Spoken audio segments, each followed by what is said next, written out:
नमस्कार दोस्तों, आज आपके सामने मैं जो ज्ञान लेके आया हूं, आप उसको बड़े ध्यान से और सहज होकर समझना कि आखिर मैं कहना क्या चाहता हूं। बहुत आसान होगा समझना, लेकिन अगर आप पूरा विवेक लगाएंगे तो, वरना बहुत ज़्यादा चांस हैं कि आप कंफ्यूज हो जाओगे कि मैं कहना क्या चाह रहा हूं। है बहुत इजी, समझना बहुत आसान है, लेकिन जो पुराने अज्ञान की जो परतें चढ़ी हुई हैं उनको उतारने में थोड़ा सा मुश्किल होगा आपको। लेकिन अगर आप पूरा विवेक लगाओगे, पूर्ण विवेक के द्वारा समझोगे तो बात जरा सी होगी, उसको बड़े आराम से समझ सकते हो आप। तो दोस्तों, आज जो आपको ज्ञान मैं बताने आया हूं वो है गीता का ज्ञान। क्योंकि देखो, कई भगत लोग, अब मेरे भाई मुझे मेल करते हैं, मैसेज करते हैं कि गीता में इतने श्लोक में ये लिखा है, गीता में उतने श्लोक में ये लिखा है, इस मंत्र का जाप कर लो, उसका जाप कर लो, ओम तत्सत कर लो। दोस्तों, बहुत कुछ लिखा होता है हर ग्रंथ में, लेकिन आपने दूध और पानी का निबेड़ा करना होता है। हर चीज हर ग्रंथ में भी सही नहीं लिखी होती है। कहने का मतलब वो होती है, लेकिन अलग अलग विद्यार्थियों के लिए अलग अलग ज्ञान होता है। दोस्तों, इसको थोड़ा सा विवेक लगाओगे तो सब समझ में आ जाएगा। ऐसा नहीं है कि नहीं समझ में आएगा। जैसे आपको मैंने बताया कि पवित्र ज्ञान और मूल ज्ञान दोनों अलग अलग ज्ञान हैं। ये ज्ञान देने के वक्त पहले शिष्य को परखा जाता है कि वो उस काबिल है जो उसको ज्ञान दिया जाए। अगर शिष्य विवेकी नहीं है तो दोस्तों उसको मूल ज्ञान नहीं समझ में आएगा। आप बता भी दोगे तब भी उसके सिर के ऊपर से जाएंगी बातें, और उसका विश्वास पक्का नहीं हो पाएगा, क्योंकि वो अपने अंदर से उस विवेक को पैदा नहीं कर पा रहा है, जिसके कारण उसको विश्वास होगा, पूर्ण विश्वास होगा। और बिना पूर्ण विश्वास के वो चीज प्रकट हो ही नहीं सकती। इसीलिए साहिब ने कहा है कि मोको कहां ढूंढे रे बंदे, मैं तो तेरे पास में, खोजी होए तुरंत मिल जाऊं एक पल की तलाश में। कहे कबीर सुनो भाई साधो, मैं तो हूं विश्वास में। अब ये जो विश्वास है दोस्तों, ये आपको कोई दे नहीं सकता कि आपने झोली फैलाई कि गुरुजी मुझे विश्वास दे दो और गुरुजी उसमें विश्वास डाल दे। नहीं दोस्तों, ये विश्वास अंदर से पैदा होता है, अंदर से। ये विवेक के द्वारा पैदा होता है। जब आप विवेक करते हो किसी भी चीज पे, तब आपको अंदर से जो शक्ति मिलती है उसको विश्वास कहते हैं, जो आपको विश्वास करने पे मजबूर कर देती है। तब आप पूर्ण विश्वास में आ जाते हो। और फिर आपको अगर कोई उस विश्वास से हटाना भी चाहे दोस्तों, वो हटा नहीं सकता आपको, क्योंकि वो विश्वास आपको अंदर अंतर आत्मा से आया है। वो आपको किसी ने दिया नहीं है, वो आपका विश्वास अंदर से पैदा हुआ है। तो जिन भाइयों का विश्वास इस चीज में लग चुका है कि गीता के इस अध्याय के इस श्लोक में लिखा है कि मेरा एक ओम मंत्र है और उसकी साधना करने से मैं ऐसे सुख देता हूं, ऐसे हो जाता है, वैसे हो जाता है, या जो ओम तत्सत मंत्र है गीता के इतने अध्याय के इतने श्लोक में, उसको करने का आदेश हुआ है परमात्मा का। नहीं मेरे भाई, नहीं। परमात्मा को जो आदेश हुआ है वो इतना पीछे नहीं है कि 13वें 14वें 15वें अध्याय में होगा। परमात्मा का आदेश बिल्कुल पहले आ चुका है। पहले अध्याय में आप देखेंगे तो उसमें धृतराष्ट्र को सारा कुछ बताया जा रहा है कि कैसे कैसे युद्ध हो रहा है, कौन कौन सामने खड़ा है, आमने सामने खड़ा है। और अर्जुन ने तीर कमान नीचे रख दिया है, कह रहा है मैं नहीं लड़ूंगा। दोस्तों ध्यान देना, पहले अध्याय में ये नॉर्मल बातें हुई और अध्याय कंप्लीट हो गया। अब इसके बाद जो दूसरा अध्याय आता है उसमें कृष्ण ने अर्जुन को पूरा ज्ञान, जो स्पष्ट ज्ञान है, जो मूल ज्ञान है, वो देने के लिए पूरा जोर लगा दिया, पूरा जोर लगाया उसने। और ये ज्ञान केवल परमात्मा के द्वारा बोला गया है। ये परमात्मा की दया हुई है तो कृष्ण जी के मुंह से ये ज्ञान निकला है, और बिल्कुल शुरू में निकला है। ये बाद में नहीं निकला, ये बिल्कुल शुरू में निकला है। कैसे? जैसे धर्मदास को कबीर साहब ने बताया, बिल्कुल शुरू में मूल ज्ञान समझाया, लेकिन मूल ज्ञान उसको 100 बार समझाया, 100 बार, फिर भी धर्मदास की बुद्धि उसको कैच नहीं कर पाई। इतना मूल ज्ञान था वो कि धर्मदास उसको समझ ही नहीं पाया कि कबीर साहब बोल क्या रहे हैं। इसलिए धर्मदास जब ये नहीं समझ पाया तो कबीर साहब ने एक पवित्र ज्ञान की रचना करी। उन्होंने एक कहानी का रूप देकर उस मूल ज्ञान को लिपिबद्ध करवाया, एक छोटी सी कहानी का रूप देकर, जिससे धर्मदास, जिसकी थोड़ी मोटी बुद्धि थी, जो पूरा विवेकी नहीं था, क्योंकि मैंने बताया आपको वो पत्थरों की पूजा करता था उस वक्त। अब आप खुद समझ सकते हैं, जो इंसान पत्थरों को भगवान मान के बैठ गया है उसका लेवल ऑफ विवेक कितना होगा। आज आप अपने आप को ज्ञानी समझते हो, आप समझते हो कि हाँ हम पत्थर पूजा नहीं करते हैं, वो पत्थरों में जान नहीं होती है, पत्थरों में भगवान नहीं होता। सोचो कि आप से भी लेवल डाउन था धर्मदास का उस वक्त। अभी आप लोग आत्मज्ञान की बात इतने 1 महीने से सुन रहे हो, तब भी आधे लोग अभी भी नहीं समझ पा रहे हैं। अभी भी कह रहे हैं सार शब्द क्या है, वो नाम मंत्र में है कि तंत्र में है कि वो बोलने में है कि नहीं है। सोचो 1 महीना हो गया मुझे बताते हुए आपको, अभी भी कुछ भाइयों का लेवल नहीं ऊपर उठ पा रहा है। और जबकि वो लोग इतना जानते हैं कि पत्थरों की पूजा नहीं करनी है, इतना लेवल तो उनका विवेक बुद्धि है, लेकिन इससे ऊपर नहीं उठ पा रहा है। तो सोचो विवेक जो धर्मदास जी के पास था वो कितना लेवल डाउन का था। उनको मूल ज्ञान कहां से समझ में आ जाएगा जब आपके नहीं दिमाग में जा रहा है वो, जबकि आप कबीरपंथी भी हो, तब भी आप नहीं समझ पा रहे हो। आपने गीता भी पढ़ी है, तब भी आप उस आत्मा के गुण को नहीं समझ पा रहे हो, आत्मज्ञान को नहीं समझ पा रहे हो। तो धर्मदास कैसे समझता, अर्जुन कैसे समझता। तो अर्जुन को भी बिल्कुल शुरू में सबसे पहले मूल ज्ञान दिया गया कि अर्जुन आत्मा के बारे में सुन कि आत्मा कैसी होती है, क्या होती है। आप अध्याय 2 उठाइए और आप कहीं से भी स्टार्ट कर दीजिए। देखिए अध्याय 2 जो है उसका नाम क्या बताया गया है, नाम क्या लिखा है उसका, गीता का सार। सार, सार मतलब निचोड़, सत्य। यानी पूरी गीता में से केवल अध्याय 2 का अध्ययन कर लोगे तो आपको गीता का सार पता लग जाएगा कि गीता का मूल ज्ञान क्या है। अब मैं आपको समझाता हूं कि गीता के अध्याय 2 में क्या लिखा है। अध्याय 2 में जब 16वां श्लोक आप पढ़ोगे, वहां से जो सार का ज्ञान है वो शुरू हो जाता है, आत्मा का ज्ञान। तो क्या लिखा हुआ है कि नास्तो विदुते वाला जो आप श्लोक पढ़ोगे तो उसमें देखिए उसका अर्थ क्या है कि तत्वदर्शियों ने यह निष्कर्ष निकाला है। यहां तत्वदर्शी का मतलब है जो सत्य असत्य को जान रहा है। तत्वदर्शियों ने यह निष्कर्ष निकाला है कि असत यानी भौतिक शरीर का तो कोई चिर अस्तित्व नहीं है, किंतु सत यानी कि आत्मा अपरिवर्तित रहता है।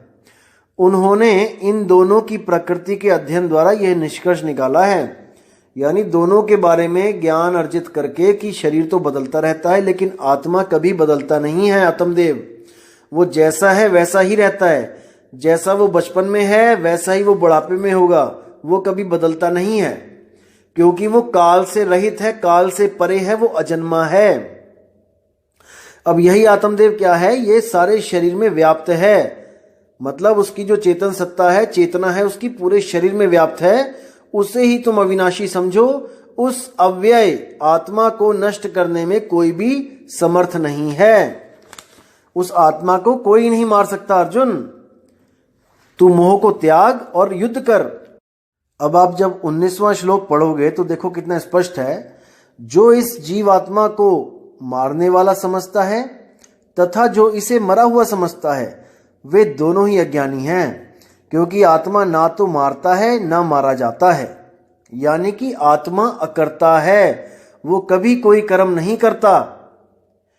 जितने भी कर्म हो रहे हैं ये सब प्रकृति के द्वारा हो रहे हैं, 3 गुणों के द्वारा हो रहे हैं। आत्मा से केवल शक्ति ली जा रही है।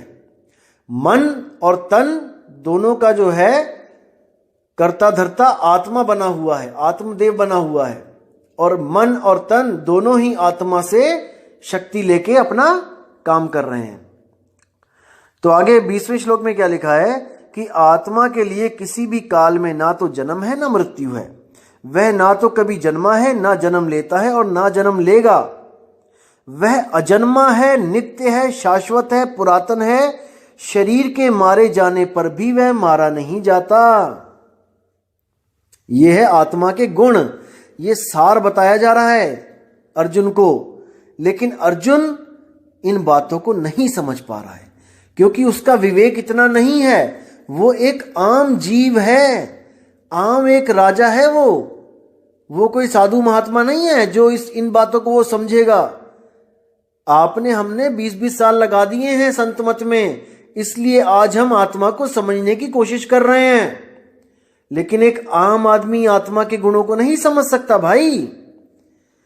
किसी राजा को उठा के, जैसे अब कोई प्रधानमंत्री, कोई मुख्यमंत्री है जो पूरा पॉलिटिक्स में रमा हुआ है, आप उसको जाके आत्मा का ज्ञान देने लगोगे, वो सो जाएगा, बोर हो जाएगा। वो कहेगा अरे क्या सुना रहा है भाई कहानी, हमें नहीं चाहिए आत्मा वात्मा, क्योंकि उसका उसमें कोई दिलचस्पी नहीं है। उसके लिए बोरिंग सब्जेक्ट है ये। इसीलिए कृष्ण जी ने कहा था कि कुछ लोग आत्मा के बारे में सुनते हैं, कुछ लोग आत्मा के बारे में पढ़ते हैं, कुछ लोग आत्मा के बारे में जानने की कोशिश करते हैं, लेकिन फिर भी वो लोग आत्मा को समझ नहीं पाते। समझो इस बातों को।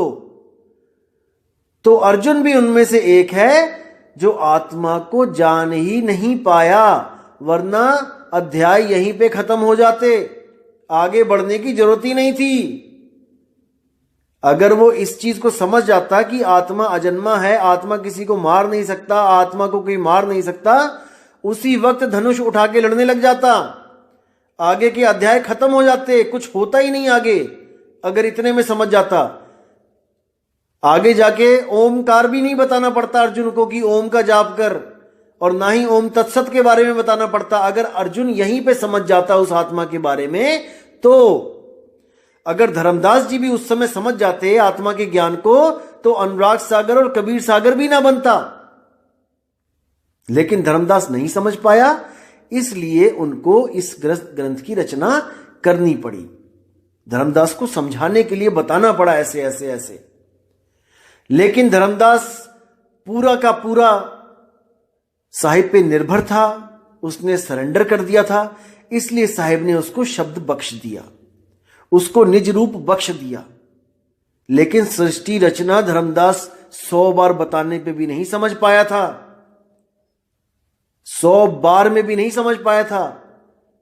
तो ये स्वयंभू आत्मज्ञानी खुद से क्या समझेंगे? नहीं समझ सकता कोई। इसका भेद केवल उसके पास है जो परम विवेकी है, जिस पर स्वयं सतगुरु कबीर साहब की दया है। केवल वो जान सकता है इस भेद को, अन्यथा किसी की इतनी सामर्थ्यता नहीं है जो सृष्टि रचना का सही सही आपको भेद बता दे। कोई नहीं बता सकता। गुरु ग्रंथ साहब में आता है, पिता का जन्म क्या जाने पूत। अरे पुत्र क्या जानेगा कि पिता कैसे पैदा हुआ, कहां पैदा हुआ, कब पैदा हुआ? नहीं जान सकता। ये तो पिता ही आके बता दे अपने पुत्र को कि मैं यहां पैदा हुआ था और ये दिन था और ये साल था, तो भले पुत्र को पता लग जाए कि पिता कब पैदा हुआ। अदरवाइज कभी नहीं जान सकता। अब 22वें श्लोक में जो लिखा है कि जिस प्रकार मनुष्य पुराने वस्त्रों को त्याग कर नए वस्त्र धारण करता है, उसी प्रकार आत्मदेव पुराने तथा व्यर्थ के शरीरों का त्याग करके नए नए शरीर धारण करता है।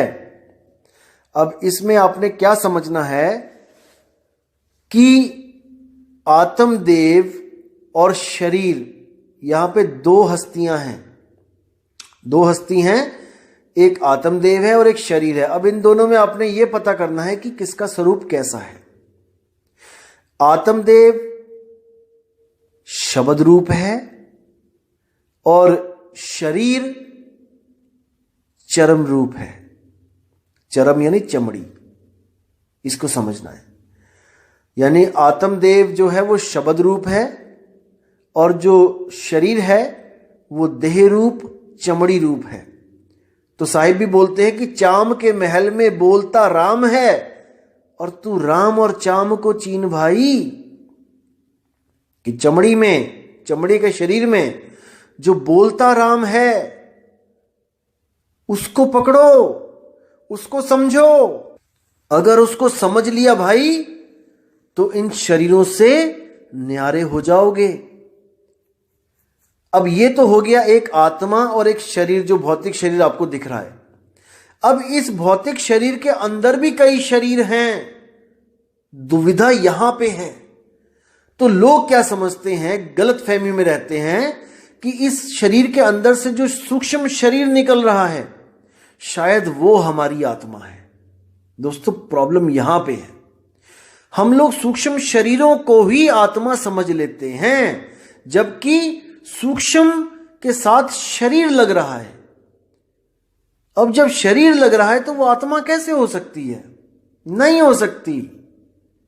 वो भी एक शरीर है। शरीरों के अंदर शरीर, शरीरों के अंदर शरीर, शरीरों के अंदर शरीर है। यही काल जाल है। और इस काल जाल में घुसने के लिए जो रास्ता बना है वो है हमारी त्रिकुटी। अगर आपको इस स्थूल शरीर से सूक्ष्म शरीर में जाना है तो दोस्तों एक गुप्त रास्ता है, वो है इंगला पिंगला सुषमणा का रास्ता। जो भी गुरु आपको इंगला पिंगला सुषमणा के अंदर ले जाएगा, दोस्तों समझ जाना कि उसने आपको गलत रास्ते पे डाल दिया है। अब आपको बचाने वाला कोई नहीं है। आप अपने आप स्थूल शरीर से सूक्ष्म शरीरों में चले जाओगे, जाते ही जाओगे, जाते ही जाओगे। ये अनंत काल का सफर है दोस्तों, ये कभी खत्म नहीं होगा। जैसे भूल भुलैया में सफर कभी खत्म नहीं होता। एक पॉइंट जाता है, थोड़ी देर बाद वही पॉइंट घूम के आ जाता है, फिर इधर से घूम के आते हो, फिर वहीं पहुंच जाते हो। दोस्तों इसी तरह ये जो काल का जाल है ये त्रिकुटी से ही शुरू होता है। जो भी त्रिकुटी में चला गया वो जिंदगी भर नहीं निकल सकता। इसलिए कबीर साहब ने सीधे इसका काम ही खत्म कर दिया, सहज साधना बता के। आंख न मूंदो, कान न रूंदो, तनिक कष्ट मत धारो। साहिब कहते हैं कि आंख बंद करने की जरूरत नहीं है, त्रिकुटी में जाने की जरूरत नहीं है, बिल्कुल नहीं है। केवल उन लोगों के लिए जो आत्मज्ञान को समझ गए हैं, जो आत्मज्ञान को प्राप्त करना चाहते हैं, उनके लिए।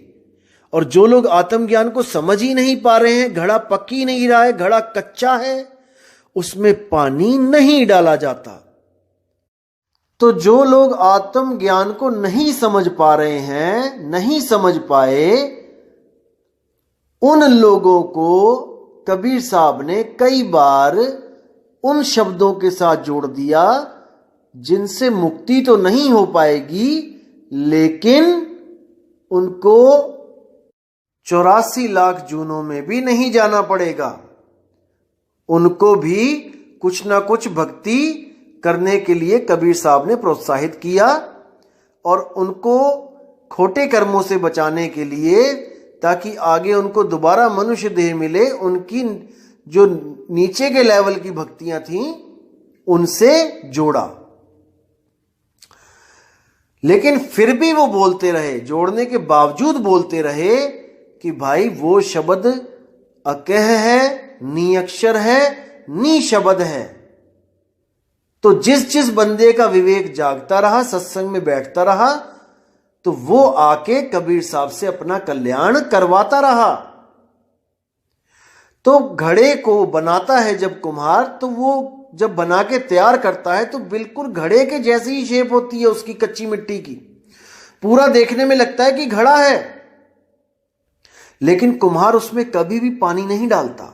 उसको पता है ये घड़ा बना तो दिया है मैंने, लेकिन ये कच्ची मिट्टी है, जैसे ही मैं पानी डालूंगा ये फूट जाएगा, ये गल जाएगा।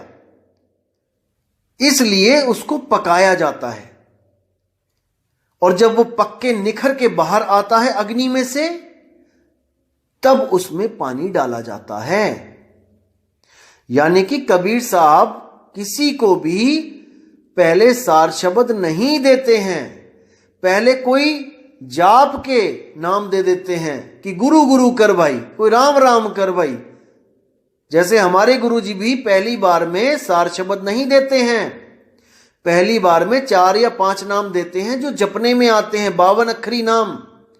वो देने का भी कोई मकसद होता है, क्योंकि घड़ा कच्चा है, अभी उसमें सार शब्द दिया जाएगा वो नहीं समझ पाएगा। इसलिए उसको केवल भक्ति से जोड़ने के लिए कुछ नाम दे दिए जाते हैं, और उसके बाद उन्हीं दिए हुए नामों को गलत बता के सार शब्द की महिमा बताई जाती है सत्संग में। जब आप जुड़ोगे, आप देखोगे कि जब आपको प्रथम चरण में जो नाम मिलेगा, उसमें गुरुजी आपको 4 या 5 या कितने भी, जितना उनका मन करेगा वो नाम आपको दे देंगे। वो नाम आपको दे देंगे जपने के लिए कि भाई इसको उठते बैठते जपना। यानी कि आपका मन अब गुरु के नाम में जुड़ना शुरू हो, आपको जो काम बताया गया है आप वो काम करो। और जब आप सत्संग में बैठोगे तब गुरुजी खुद अपने मुखार बिंद से बोलेंगे कि वो नाम बोलने लिखने पढ़ने में नहीं आता। अब जो विवेकी शिष्य होगा वो ये सोचेगा कि गुरुजी ने दिए तो मुझे नाम बोलने वाले हैं, और गुरुजी कहते हैं कि भाई वो नाम बोलने में नहीं आता, तो उसका विवेक जागना शुरू होगा कि यानी कुछ तो गड़बड़ है, जो मुझे नाम मिला है ये सही नहीं है, इसका मतलब जो कोई और नाम है वो अभी मुझे मिलना बाकी है। जिज्ञासा बनेगी, गुरु से सवाल जवाब करेगा, गुरु उसको संतुष्ट करेगा जवाब दे दे के, साखियां बता बता के। और जब उस बच्चे को इतना समझ में आ जाएगा कि वो नाम विदेह है, वो अकह है, वो अनामी है, वो निशब्द है, वो नी अक्षर है, तब वो गुरु से उस नाम को लेने की अरदास करेगा, भेद जानने का अरदास करेगा। तो पहला चरण हो गया आपको जब नाम दिया बोलने वाला। दूसरा चरण हो गया आपका सत्संग, कि कितने समय तक आप सत्संग में सीख नहीं समझ नहीं जाते कि वो नाम बोला नहीं जा सकता। यह है आपका दूसरा चरण। और तीसरा चरण होता है जब आप ज्ञान को समझ जाते हो और गुरु से सार शब्द का भेद प्राप्त करते हो। इसलिए कबीर साहब ने बोला, प्रथमे शिष्य होवन जो आई, ताको पान देओ तुम भाई। जब देखो तुम दृढ़ता ज्ञाना, ताको कहो शब्द परवाना। और शब्द माही जब निश्चय आवे, ताको ज्ञान अगाध सुनावे। वो अगाध ज्ञान कब सुनाया जाएगा? जब शब्द में निश्चय आ जाएगा आपका। 101% आप इस बात को समझ जाओगे कि वो नाम अकह है, अनाम है, नियक्षर है, विदेही है।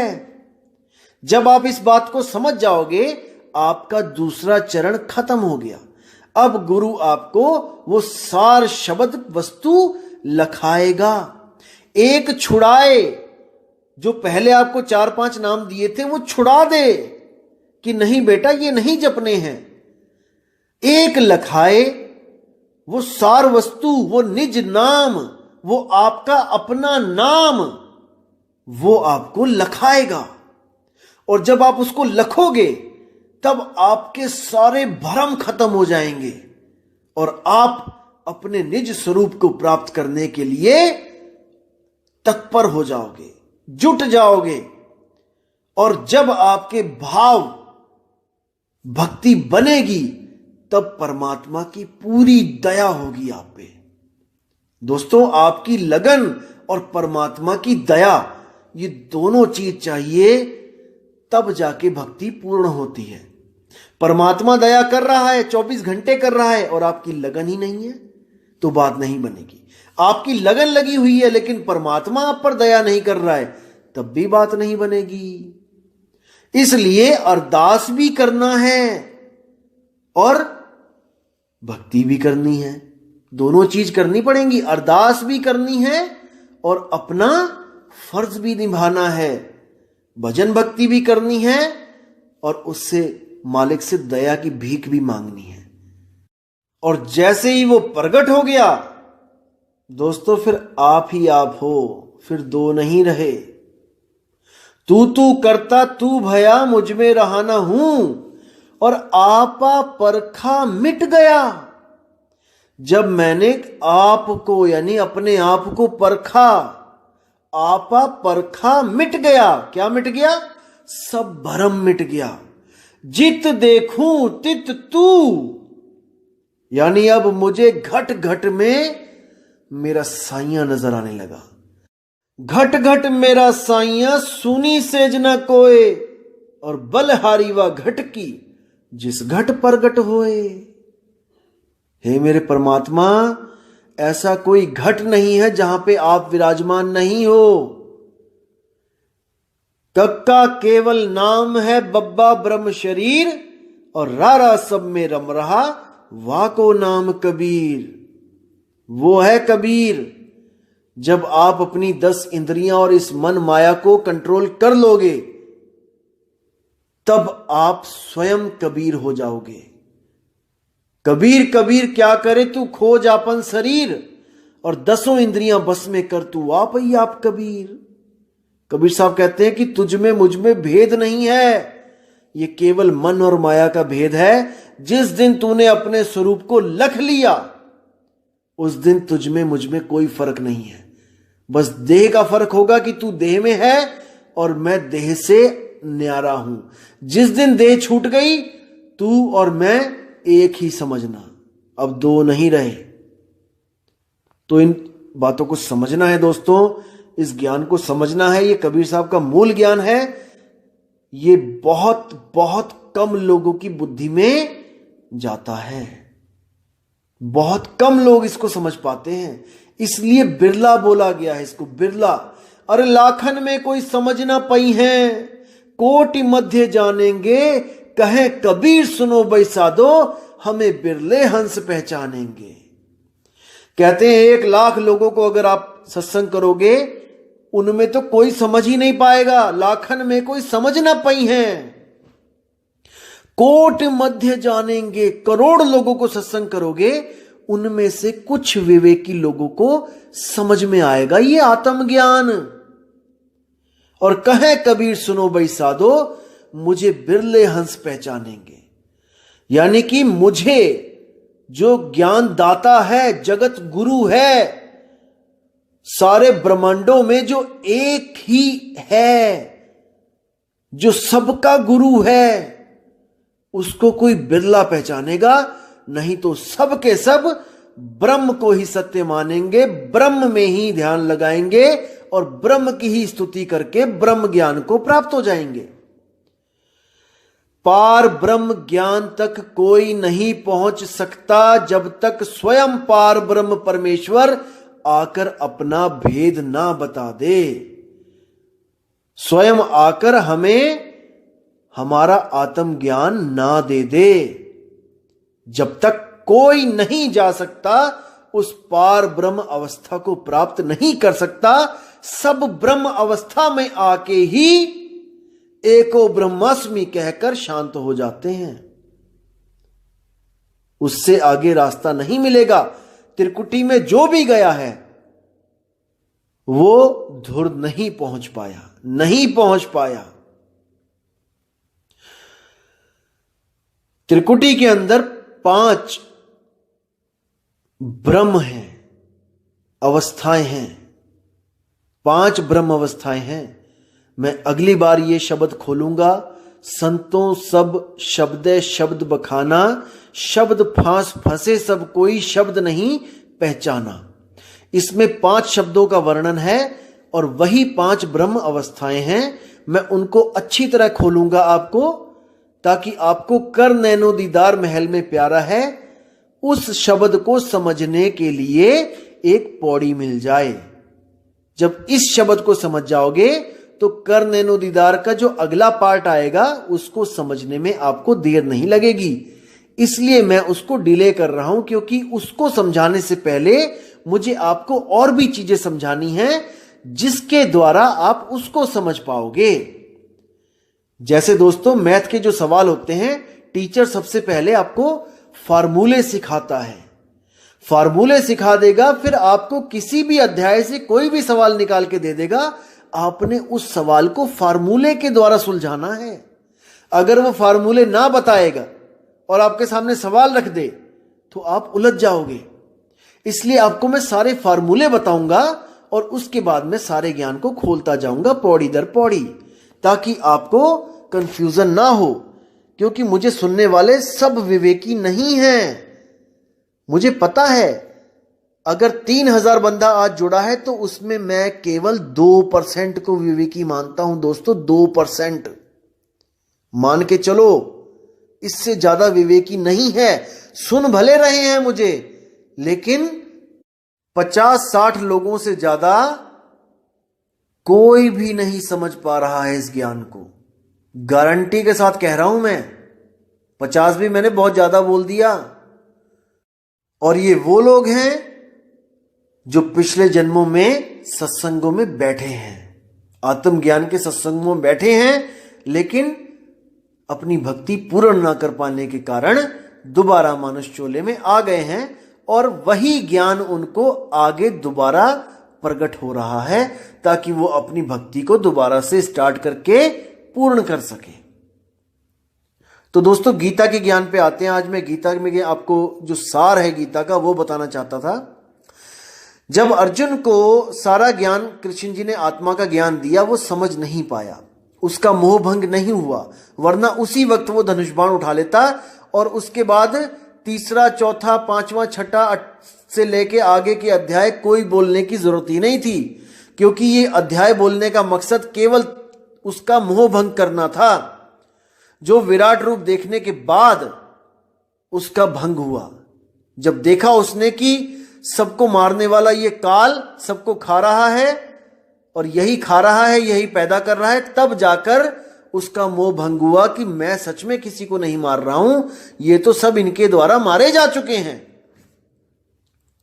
तो दोस्तों दूसरा अध्याय आत्मज्ञान के ऊपर है, पूरा इसको अच्छी तरह आपने पढ़ना है। अब मैं मुद्दे पे आता हूं कि आत्मज्ञान आखिर क्या चीज है। क्या बोला आत्मज्ञान के बारे में कृष्ण जी ने, जो ये अधूरे गुरु आपको नहीं पढ़ा रहे हैं। क्योंकि अगर इन्होंने ये दोहे, ये श्लोक आपके सामने रख दिए तो इनकी धूप अगरबत्ती की दुकानें नहीं चलेंगी, इनकी 7-7, 8-8, 10 हजार की आरतियां नहीं होंगी, लाख लाख रुपए का यज्ञ नहीं होगा। इसलिए आपको अज्ञान में रखा जाता है, ज्ञान से दूर। आपको इन अध्याय के बारे में तो बताया ही नहीं जाएगा, जो मैं आज आपको खोल के बताऊंगा दोस्तों। तो अर्जुन को आत्मा के बारे में बताते हुए कृष्ण जी ने क्या बोला कि आत्मा अखंडित है। 23वां श्लोक देखना दोस्तों, साफ कहता है कि ये आत्मा ना तो कभी किसी शस्त्र द्वारा खंड खंड किया जा सकता है यानी काटा जा सकता है, ना अग्नि द्वारा जलाया जा सकता है, ना जल द्वारा भिगाया जा सकता है, वायु द्वारा ना सुखाया जा सकता है। तो आपको काल भूनेगा कैसे? मुझे एक बात बता दो, काल तपत शिला पे भूनेगा कैसे? जब उसको जलाया ही नहीं जा सकता तो भुनेगा कैसे? भूनने का मतलब होता है जलने के बाद रंग बदल जाना। जैसे आप कुछ भूनते हो, भुट्टा भूनते हो, शुरू में वो पीला होता है और उसके बाद वो काला हो जाता है। तो जब आत्मा को जलाया नहीं जा सकता तो भूनेगा कैसे? दोस्तों भूना जाता है शरीर, आत्मा नहीं भूना जाता है। फिर समझ लो अच्छी तरह, आत्मा और शरीर में आप लोग कंफ्यूज हो। सूक्ष्म शरीरों को भी जलाया जा सकता है, काटा जा सकता है। आप लोग सपने देखते हो, सपनों में क्या आता है? सूक्ष्म शरीर आते हैं, उसमें कुत्ते पीछे पड़ जाते हैं, शेर पीछे पड़ जाते हैं, आपकी गर्दन कट जाती है, आपके हाथ कट जाते हैं, बहुत कुछ होता है। लेकिन वो भी सूक्ष्म शरीर है जो आत्मा के द्वारा ही चलाया जा रहा है। अगर आपने आत्मा को जान लिया तो सब तरह के शरीरों से मुक्ति हो जाती है। इसको समझो। अगर आत्म ज्ञान में आ गए फिर किसी भी शरीर में नहीं जाना। देह छोड़ते हुए अगर आपके शरीर से सूक्ष्म शरीर निकल गया तो दोस्तों आप 100% किसी भी गर्भ में जाओगे ही जाओगे, कोई नहीं रोक सकता आपको। इसलिए कबीर साहब कहते हैं कि अपने आप को पहचान ले, तू एक आत्मा है। और जब तू अपने आप को पहचान लेगा तो इस शरीरों को, इन सारे शरीरों को कपड़े की तरह उतार देगा। शरीरों में से कुछ नहीं निकलेगा, कुछ निकालना ही नहीं है। अरे ना कहीं आना ना कहीं जाना, आपे में आप समाना। अगर सूक्ष्म शरीर निकलेगा तो वो कहीं जाएगा, और अगर वो कहीं जाएगा तो इसका मतलब आप अभी सत्य को नहीं प्राप्त कर पाए हो, आप तो आने जाने में लगे हो। इसीलिए नामदेव जी ने बोला है कि ना कहीं गया ना आया, साफ बोल दिया उन्होंने। क्योंकि उन्हें घर बैठे, अपने घर बैठे बैठे आत्म स्वरूप मिल चुका था। उनकी सुरती आत्मा में रमी हुई थी, अकाल में रमी हुई थी। वो सब शरीरों से न्यारे हो चुके थे। तो इसी में जब अर्जुन को बताया गया कि आत्मा अखंडित है, अघुलनशील है, उसको ना तो कोई जला सकता है ना कोई उसको सुखा सकता है, बहुत कुछ बताया, लेकिन अर्जुन का मोह भंग नहीं हुआ।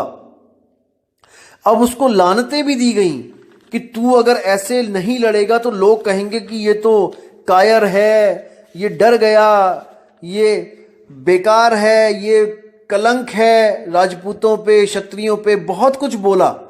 दोस्तों फिर भी उसका मोह भंग नहीं हुआ, फिर भी वो लगा रहा मेरे दादा है, मेरा चाचा है, मेरा मामा है।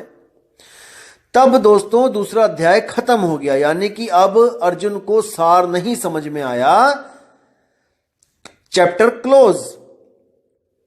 अब उन्होंने आगे भक्ति के बारे में बताया कि अगर आत्मा की भक्ति की जाए तो क्या होता है। और जो ज्ञान में पुरुष रहते हैं, ज्ञान अर्जित करने के लिए जो तत्पर रहते हैं, वो दो तरह के पुरुष होते हैं। तीसरे अध्याय का तीसरा श्लोक जब आप पढ़ोगे उसमें साफ लिखा है कि हे अर्जुन, मैं पहले ही बता चुका हूं कि आत्म साक्षात्कार का प्रयत्न करने वाले दो प्रकार के पुरुष होते हैं। कुछ इसे ज्ञान योग द्वारा समझने का प्रयत्न करते हैं तो कुछ भक्तिमय सेवा के द्वारा। अब इन दोनों के सार को समझना है दोस्तों, क्या होते हैं ये दोनों प्रकार के जो भगत होते हैं। एक समझते हैं ज्ञान योग से, जो ज्ञानी पुरुष हैं, जो विवेकी लोग हैं, वो तो सीधे सत्य को पकड़ लेते हैं। वो तो इतने विवेकी होते हैं कि आत्मा के ज्ञान को एकदम जच जाता है उनके मन को, और वो आत्म ज्ञान में रम जाते हैं। और जो दूसरे होते हैं वो होते हैं अविवेकी, जिनकी बुद्धि बालक के समान होती है। दोस्तों भक्ति तो उनसे भी करवानी है ना, अगर भक्ति नहीं करेंगे तो वो 84 में चले जाएंगे। इसलिए उनको सार भक्ति नहीं बताई जाती है, उनको कोई छोटी मोटी भक्तियों में लगा दिया जाता है ताकि इनका मन वहां पे लगा रहे। जैसे जब लड़की छोटी होती है तो गुड्डे गुड़ियों में ही वो खुश रहती है, उनकी ही शादियां करती रहती है, बहुत खुश हो जाती है। और जब वो बड़ी लड़की, जब उसकी शादी होती है और सच में उसके जिंदगी में कोई लड़का आ जाता है तो उसको कोई गुड्डे गुड़ियां दे खेलने को तो वो नहीं खेलेगी। अब उसके सपनों का राजकुमार उसको स्वयं मिल चुका है, अब वो गुड्डे गुड़िया में क्या खुशी ढूंढेगी। इसी तरह लेवल का फर्क होता है बुद्धि का। कुछ लोग ज्ञानी होते हैं जिनको केवल सार से मतलब होता है, और कुछ अज्ञानी होते हैं जो कुछ भी पकड़ाने पे कुछ भी पकड़ लेते हैं। कोई भी भक्ति दी जाए उसी में खुश हो जाते हैं, कोई पत्थर पुजवा दे तो उसी को भगवान मान लेते हैं। देख लो दुनिया कितनी कितनी पत्थरों को पूजने वाली पड़ी है, वो भी तो भक्ति कर रहे हैं ना, क्योंकि उनके गुरु ने उनको वो पकड़ा दिया है, पत्थर पकड़ा दिया है, तो वो पत्थरों को भगवान मान रहे हैं। सोचो, अगर आपको कोई कहे कि पत्थर की पूजा कर लो, आप कबीरपंथी हैं, इसमें 80 से 90% कबीरपंथी सुनते हैं मुझे, अगर मैं उन लोग को बोलूं कि भाई पाथर पूज लो, तो आप नहीं पूजोगे। क्यों? दुनिया तो पूज रही है। क्योंकि आपका विवेक का लेवल बढ़ चुका है मेरे भाइयों, इस बात को समझो। बच्चा जब स्कूल में एडमिशन लेता है तो सारी उम्र पहली क्लास में थोड़ी नहीं रहता है, वो आगे से आगे बढ़ता रहता है, विवेक बढ़ता रहता है, क्लासें बढ़ती रहती हैं। तो पहले 2 अध्यायों में गीता के दूसरा और तीसरा, इसी में सार है। अगर ये दोनों समझ लिए दोस्तों, आगे बढ़ने की जरूरत ही नहीं है, आगे का लेक्चर सुनने की जरूरत ही नहीं है। आगे का लेक्चर उसके लिए बनाया गया है जो इन दोनों में भी सार को नहीं पकड़ पाए। जब अर्जुन दोनों अध्यायों में भी नहीं समझ पाया तो अर्जुन को कहीं तो लगाना था ना। अर्जुन सबसे प्रिय था कृष्ण जी का, उसको 84 में थोड़ी नहीं ढकेलना था, इसलिए उसको आगे से आगे और लो लेवल का ज्ञान देते चले गए कि कुछ तो समझेगा ये। तो आगे जाके जब विराट रूप दिखाया, जब किसी ज्ञान को भी नहीं समझ पाया तो विराट रूप दिखाना पड़ा, विराट रूप दिखाया, तब जाके उसका मोह भंग हुआ।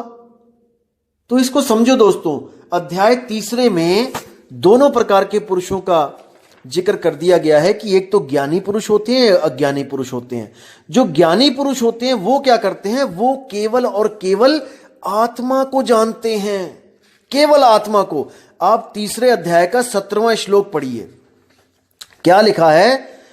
उससे पहले भी पढ़िए, 15, 14, 15 भी पढ़िए, कि उसमें नियत कर्मों के बारे में है कि वेदों में नियमित कर्मों का विधान है और ये वेद साक्षात श्री भगवान से प्रकट हुए हैं। फलता सर्वव्यापी ब्रह्म यज्ञ कर्मों में सदा स्थित रहता है। ये 15वां श्लोक है कि वेदों के द्वारा नियमित कर्मों को करो, जैसे वेदों में लिखा है उसको भी करो, क्योंकि इसमें दोनों तरह के पुरुषों का जिक्र है। तो ये भी बताया जा रहा है साथ में, क्योंकि दोनों ज्ञान रखे जाएंगे इसी अध्याय में। तो लेकिन ये हो गया नियमित कर्म, जो वेदों के द्वारा यज्ञ करो, जप करो, मंत्र करो, माला फेरो, जो मर्जी करो वेदों के द्वारा। और एक है आत्मज्ञान, वो है 17वां श्लोक। उसमें क्या है कि किंतु जो व्यक्ति आत्मा में ही आनंद लेता है तथा जिसका जीवन आत्म साक्षात्कार युक्त है और जो अपने में ही यानी कि आत्मा में ही पूर्णतया संतुष्ट रहता है, उसके लिए कुछ करणीय कर्तव्य नहीं होता। बिल्कुल स्पष्ट, यानी कि जो आत्मा में रम गया उसके लिए ज्योत अगरबत्ती, धूप अगरबत्ती, यज्ञ, पूजा, माला फेरना, सब खत्म, सब कुछ खत्म, कुछ नहीं करना, कुछ भी नहीं करना, वो सब कर्म कांड में आ जाता है। और आत्मज्ञान कर्म कांड से न्यारा है। तीसरे अध्याय का 17वां और 18वां श्लोक पढ़ लेना, ये पूरी गीता का सार है, आत्मज्ञान का सार है। अगर इन दोनों श्लोकों को आपने समझ लिया दोस्तों, पूरी गीता पढ़ने की जरूरत नहीं पड़ेगी, साइड में उठा के रख देना। केवल 2 श्लोक समझ लो। अगर इन 2 श्लोकों को आप समझ गए तो मान के चलो कि 99% आप कबीर साहब का ज्ञान समझ गए। अब केवल 1% रहता है, वो है आत्मा का भेद, जो गीता में नहीं है। बस गीता को 99% मान के चलो और कबीर साहब के ज्ञान को 100% मान के चलो, तब बात 100% बनेगी। अब देखो 17वें अध्याय में कह दिया कि जो व्यक्ति आत्मा में ही आनंद लेता है, आत्मा में ही संतुष्ट है, उसके लिए कुछ करणीय कर्तव्य नहीं होता। अब जो अगला श्लोक है 18वां, उस श्लोक का जो सार है वो क्या है, गुरु न चेला रहूं अकेला। यही इस श्लोक का सार है। देखिए क्या लिखा है कि स्वरूप सिद्ध व्यक्ति, जो स्वरूप सिद्ध है यानी जिसको आत्मज्ञान हो गया है, स्वरूप सिद्ध व्यक्ति के लिए ना तो अपने नियत कर्मों को करने की आवश्यकता रह जाती है। नियत कर्म क्या होते हैं, जो वेदों में लिखा गया है, जो पुराणों में लिखा गया है। आप 15वां श्लोक देख लेना इसी अध्याय का, उसमें साफ लिखा है कि जो भी वेदों में नियमित कर्मों का विधान है वो श्री साक्षात भगवान द्वारा बोले गए हैं, लेकिन उनको भी करने का कोई प्रयोजन नहीं रह जाता। वो कर्म भी करने जरूरी नहीं रह जाते, उनको भी त्याग दो।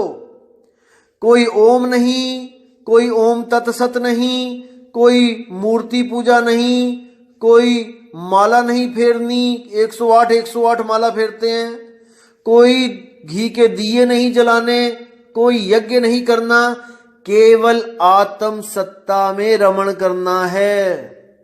कितना स्पष्ट है, क्या लिखा है? स्वरूप सिद्ध व्यक्ति के लिए ना तो अपने नियत कर्मों को करने की आवश्यकता रह जाती है, ना ऐसा कर्म करने का कोई कारण रह जाता है। कोई कारण ही नहीं बचा कि मुझे ये सब कर्म करने पड़े। उसे किसी अन्य जीव पर निर्भर रहने की आवश्यकता भी नहीं रह जाती है। कितना स्पष्ट कर दिया कि अब आपको जब आत्म स्वरूप को प्राप्त हो जाते हो, उसके बाद आप किसी भी प्रकार की मदद की जरूरत नहीं रह जाती किसी जीव से। कोई कहे कि गुरुजी आपके साथ जाएंगे, नहीं जाएंगे। कोई कहे गुरुजी काल के सिर पे पैर रखवाएंगे वहां जाके, नहीं रखवाएंगे। कोई कहे गुरुजी आपको काल से बचाएंगे, नहीं बचाएंगे, क्योंकि आप स्वयं मुक्त हो चुके हो। आप स्वयं उस अवस्था को प्राप्त कर चुके हो जहां पर काल आपके सामने खुद माथा टेकेगा। समझो इस बात को दोस्तों, आत्मज्ञानी के सामने काल नहीं टिक सकता। कबीर साहब कहते हैं, सत्य नाम पाए जो वीरा, संग रहूं मैं दास कबीरा। मतलब सत्य नाम का मतलब है सत्य स्वरूप। जो सत्य स्वरूप को पा गया वो स्वयं मैं ही बन जाता हूं, वो मैं ही हूं। इसीलिए संग रहूं मैं दास कबीरा। मैं ही जब वो हो गया तो काल आगे तो माथा तो टेकेगा ही। राम कबीरा एक भय हैं, कोई ना सके पछाणी। आत्म स्वरूप में रमते ही आपका और परमात्मा का स्वरूप एक सा हो जाता है। अब काल ने कुछ नहीं करना, वो तो माथा टेक के कहेगा, मालिक आपको कौन, आपका क्या बिगाड़ूं मैं। जैसे आपने देखा था गडरिये ने जब शेर को पकड़ लिया तब तक ही डंडे मार रहा था जब तक उसका स्वरूप नहीं प्राप्त कर लिया था शेर ने अपना। जैसे ही शेर ने अपना स्वरूप प्राप्त किया, अपनी आवाज को बुलंद किया, वो गडरिया डर के मारे उसी शेर से भागा आगे आगे जिस शेर को डंडे मार रहा था। तो बात सारी स्वरूप की है मेरे भाई। स्वरूप को प्रकट करोगे, अपने स्वरूप को पाओगे तो अपने मन से विजय पाओगे। नहीं तो ये मन बहुत बहुत ज्यादा परेशान करने वाला है सबको, A to Z सबको। अभी नहीं समझ में आ रहा दोस्तों, जब कोई बीमारी लग जाएगी तब एक एक आदमी को समझ में आएगा कि इस शरीर को छोड़ने से पहले काश कोई मैंने पक्का घर ढूंढ लिया होता जहां मुझे ठिकाना मिलता। इसलिए विवेक करो, विचार करो, अभी समय है मेरे भाइयों, अभी समय है। तो जब यहां पर भी उसका मोह भंग नहीं हुआ और देखा कृष्ण जी ने कि भाई ये तो मेरे बताने से कुछ समझ ही नहीं रहा है, क्योंकि कई बार क्या होता है, हम लोग समझते हैं कि घर का जोगी जोगड़ा, बाहर का जोगी सिद्ध। घर का बंदा कुछ बताए आपको ज्ञान की बात तो आप कहते हो अरे चल तू क्या बताएगा मुझे। और वही बात जब कोई बाहर से कोई चोला पहन के आ जाता है, बाबा बताता है, तो ऐसा लगता है आहा हा, बाबा जी ने क्या ज्ञान दिया है, अमृत ही घोल दिया कानों में। तो जब अर्जुन को देखा कि भाई ये मेरी बात नहीं मान रहा है, शायद मुझे अपना मित्र ही समझ रहा है, इसलिए तो चौथे अध्याय में, तीसरे के बाद जो चौथा अध्याय आता है उसमें उसको अर्जुन को बोला कि तू ऐसा कर भाई कि किसी गुरु के पास चला जा। मैं तो तेरा मोह भंग नहीं कर पा रहा हूं, लेकिन किसी गुरु के पास जाकर ये ज्ञान समझना, इसी ज्ञान को, आत्म ज्ञान को उस गुरु से समझना जिसने अपने स्वरूप को प्राप्त कर लिया हो। आप चौथे अध्याय का 34वां श्लोक देखोगे तो उसमें साफ लिखा है कि तुम गुरु के पास जाकर सत्य को जानने का प्रयास करो। सत्य क्या है? आत्मा ही सत्य है, बाकी सब कुछ असत्य है। आत्म ज्ञान बिना सब झूठा, क्या काबा क्या काशी, अरे जल में बीन प्यासी, मुहे देखत आवे हासी। तो कहते हैं उनसे विनीत होकर, यानी कि निम्न पद में आकर, उनको अपना गुरु मानकर और खुद उनके दासों के दास बनकर उनसे विनीत होकर जिज्ञासा करो, उनसे मांगो, सत्य को मांगो और उनकी सेवा करो। सेवा जरूरी है मेरे भाई, सेवा जरूरी है। कुछ पाखंडी लोग, कुछ स्वयंभू आत्मज्ञानी लोग आपको विमुख करेंगे गुरुओं से कि गुरु की सेवा करने की जरूरत नहीं है, गुरु के पैर दबाने की जरूरत नहीं है, गुरु के पास कुछ दान पुण्य करने की जरूरत नहीं है, कोई पैसे देने की जरूरत नहीं है, कुछ करने की जरूरत नहीं है। मेरे भाई, जब तक तुम सेवा नहीं करोगे गुरु की, तुम्हारा अहंकार खत्म नहीं हो सकता। कुछ लोग कहते हैं कि पैसे देने जरूरी हैं। दोस्तों, मैं मानता हूं कि पैसे की सेवा सबसे निचली सेवा है, निम्न सेवा है, क्योंकि ना तो आपका शरीर थका, ना ही आपका मन थका, बल्कि पैसा देकर आपका मन और चौड़ा हो गया कि मैंने पैसा दिया इतना, मेरा नाम लिखवा दिया जाए, पंखों पे मेरा नाम लिखा दिया जाए। दान देने की बात कर रहा हूं मैं। लोग दान देते कम है और अपना नाम ज्यादा करवा लेते हैं। अखबार में नाम छपवाएंगे, कम से कम 1200 रुपए लगेगा, और दोस्तों 500 रुपए का पंखा देके उसके तीनों पर पे नाम लिखवा लेंगे और आती जाती दुनिया उसको देखेगी। 500 में नाम छप गया। अखबार में छपवाना हो 1200 से कम नहीं लगते हैं। सस्ते में बढ़िया नाम प्रचार कर दिया अपने नाम का। दोस्तों, यही अहंकार है। जब आप तन की सेवा करते हैं तो तन थकता है, तो आपके कर्म कटते हैं। जो आपके तन को कर्म काटने के लिए परेशान होना था, आपने वही कर्म अपने काट लिए गुरु की सेवा करके, अपने तन को थका के। आपका मन, जो आपको पता नहीं कहां कहां पे छित्र पड़वाता गलत काम करके, अब आपने उस मन को गुरु के चरणों में लगा लिया। अब आपका मन एकाग्र होकर भक्ति करेगा, आप फालतू के चक्करों से बच जाओगे। और जो आपका धन, जो आप गलत जगह पे लगा देते, कोई शराबों में लगा देता, कोई कबाबों में लगा देता, कोई अलग अलग गलत जगहों पे जुए में लगा देता, अब वही धन अगर आपका गुरु की सेवा में जा रहा है, और गुरु अपने लिए नहीं लेगा, गुरु उसी धन के भंडारे कर देगा। गुरु उसी धन से आने वाली संगत के लिए कोई छत बना देगा, कोई पानी की व्यवस्था कर देगा, कोई भोजन भंडारा कर देगा। तो आपका वो धन गुरु की सेवा में भी लगा और आपको पुण्य भी प्राप्त हुआ। हालांकि पुण्य आपने ये सोच के नहीं गुरु को देना है कुछ भी, कि मुझे इसका रिवर्स चाहिए, मुझे इसका कुछ, इसके बदले मुझे कुछ चाहिए। नहीं, हमने वो अपनी एक हाथ से दिया श्रद्धा से, और दूसरे हाथ को खबर नहीं होनी चाहिए। किसी भी नाम के चक्कर में नहीं पड़ना है कि मेरा नाम हो। नहीं, नाम हो गया तो आपको बदला अभी मिल गया, उसका कर्म नहीं कटे आपके, वाहवाही मिल गई, बात खत्म है। लेकिन अगर आपने गुप्त तरीके से दिया है दोस्तों, तो आप जानते हो और परमात्मा जानता है, बस तीसरे को बताने की जरूरत नहीं है। परमात्मा आपकी पूरी मदद करेगा। तो दोस्तों, मुद्दे पे आते हैं कि क्या बोला जा रहा है कि तुम गुरु के पास जाकर सत्य को जानने का प्रयास करो, उनसे विनीत होकर जिज्ञासा करो और उनकी सेवा करो। स्वरूप सिद्ध व्यक्ति तुम्हें ज्ञान प्रदान कर सकते हैं, क्योंकि उन्होंने सत्य का दर्शन किया है। यानी कि जो गुरु सत्य का दर्शन, सत्य क्या है? आत्मा ही सत्य है। जो गुरु आत्मा का दर्शन कर चुका है, सत्य का दर्शन कर चुका है, वो तुम्हें भी करा सकता है। लेकिन अगर तुम्हें विश्वास हो तो, अगर तुम विवेकी हो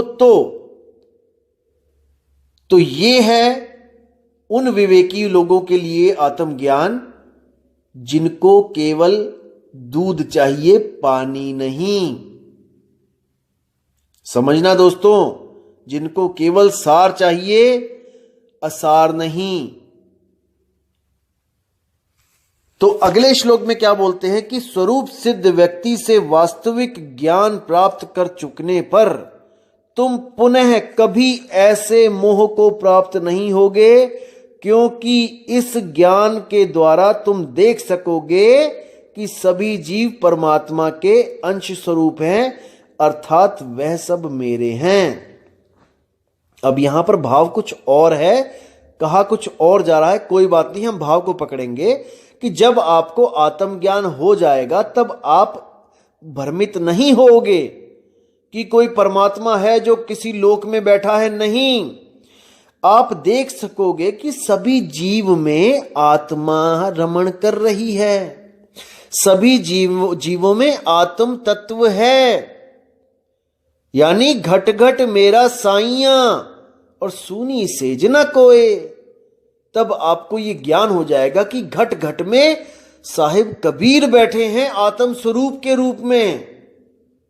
कबीर केवल नाम बोलने के लिए बोल रहा हूं मैं, इसका मतलब यह मत समझना कि टोपी वाले कबीर बैठे हैं। कबीर का मतलब है आत्मदेव। सोहम, घट घट में सोहम विराजमान है।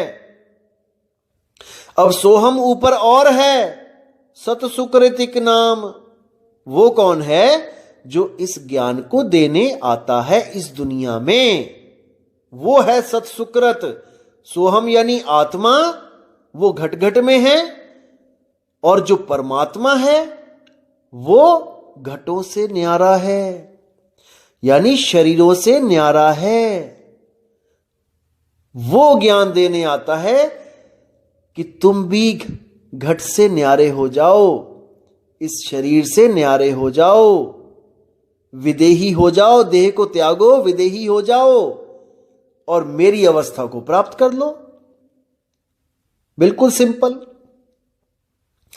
तो ये मूल ज्ञान है, और जिन लोगों को यह ज्ञान नहीं समझ में आता उन लोगों को 84 से बचाने के लिए क्या ज्ञान दिया जाता है कि भाई ओम का जाप कर लो, ब्रह्म ज्ञान तक पहुंच जाओ, उसके बाद फिर आ जाना चोले में, या फिर तुम कोई माला फेरने लग जाओ, या फिर तुम नाक की कुंडली पे ध्यान करने लग जाओ, या फिर तुम माथे में ध्यान करने लग जाओ, त्रिकुटी पे ध्यान लगाना शुरू कर दो, ज्योति देख लो, अनहद नाद सुन लो कानों में उंगलियां डाल के, या फिर तुम श्वासों में उस श्वासों से जाप करना शुरू कर दो, सोहंग सोहंग सोहंग, ओम सोहंग ओम सोहंग, ओम सोहम सत्य कबीर, ओम सोहम सत्य कबीर, कुछ भी करने लग जाओ। तो कहने का मतलब यही है कि सार सार तो गही रहे थोथा दे उड़ाए। जो विवेकी होगा वो सार को ग्रहण करेगा, थोथा नहीं ग्रहण करेगा। लेकिन दुनिया में नजर मार के देखो, इतने लोग सार को ग्रहण नहीं कर रहे हैं जितना थोथा ग्रहण कर रहे हैं।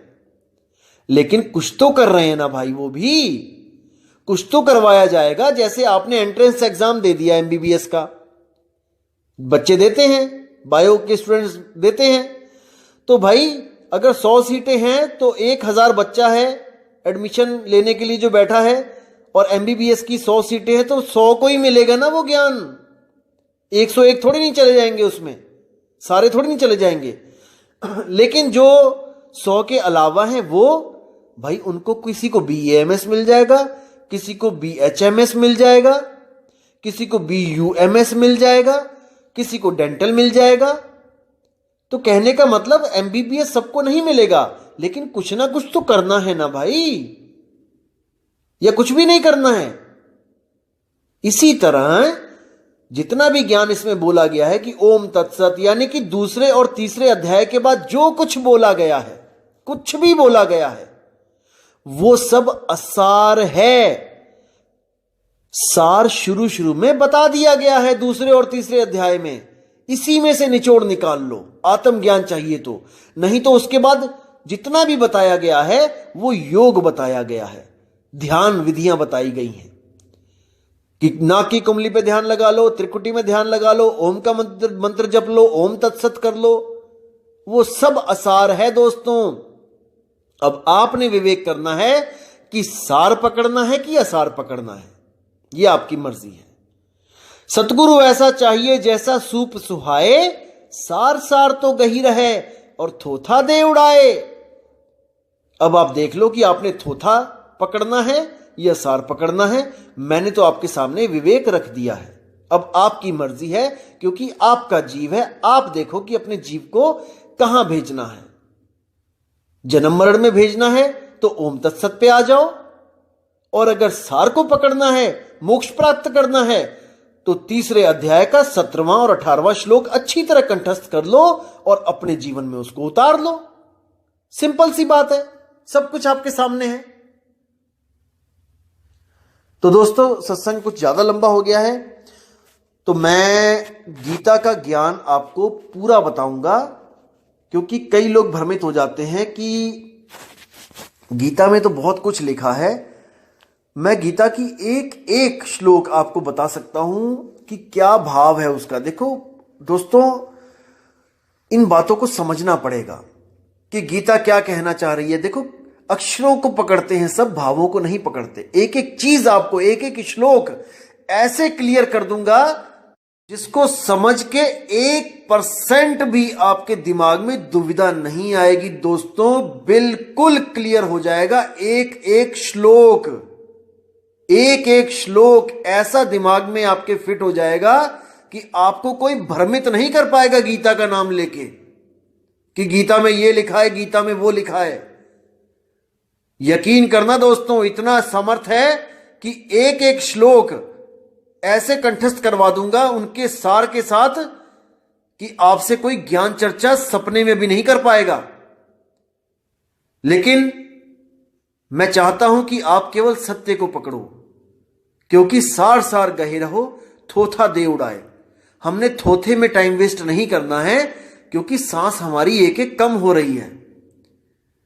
इसलिए हमने जल्दी से जल्दी अपना कल्याण करवाना है, आत्मज्ञान में आ जाना है। दोस्तों, आत्मज्ञान से बड़ा कोई ज्ञान नहीं है, कोई ज्ञान नहीं है।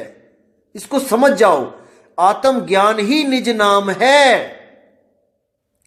निज नाम यानी मेरा नाम, मेरा ज्ञान। मैं कौन हूं? मैं एक आत्मा हूं, लेकिन मैं मन और माया के चक्कर में भ्रमित हो गया हूं, इसलिए खुद को नहीं पहचान पा रहा हूं। लेकिन सतगुरु बड़े दयाल हैं, भेद दिया बतलाए, कोटि जन्म का पंथ था, पल में दिया पहुंचाए। ये ओम तत्सत युगों युगों से होता आ रहा है। ये ब्राह्मण लोग ओम तत्सत करते ही आ रहे हैं, लेकिन मोक्ष नहीं मिल रहा, मुक्ति नहीं मिल रही है। मुक्ति केवल और केवल आत्म ज्ञान से मिलेगी दोस्तों। तो दोस्तों, इसी के साथ मैं अब आपसे विदा लेता हूं और आपसे बहुत जल्दी मुलाकात होगी। और मुझे पूरी उम्मीद है कि आप इस ऑडियो से बहुत ज्यादा विवेकी हो जाओगे और गीता का सार क्या है वो भी समझ जाओगे। तो दोस्तों, बहुत जल्दी मिलेंगे आपसे। तब तक के लिए मुझे आज्ञा दीजिए और मालिक से मैं दुआ करूंगा कि आपके विवेक में इतनी बढ़ोतरी होए, इतनी बढ़ोतरी होए कि कोई आपके सामने टिक ना पाए। कौन? जो अपने आप को विवेकी समझते हैं और गीता और वेदों के प्रमाण ले लेके लोगों को भ्रमित करते हैं। आपके सामने टिक नहीं सकते अगर आप तीसरे अध्याय का 17वां और 18वां श्लोक खोल के उनको दिखा दो तो। और ये दिखाना आपने ही है दोस्तों, मैंने नहीं। मैंने तो दिखा दिया जो दिखाना था। अब काम आपका है कि सत्य को पकड़ना है कि असत्य को पकड़ना है। तो ठीक है दोस्तों, अब विदा चाहता हूं मैं। जय गुरु बंदी छोड़ वैराग साहिब जी, जय गुरु बंदी छोड़ मदन साहिब जी, जय जय बंदी छोड़ सतगुरु सत्य कबीर साहिब की सदा ही जय हो। साहिब बंदगी सतनाम।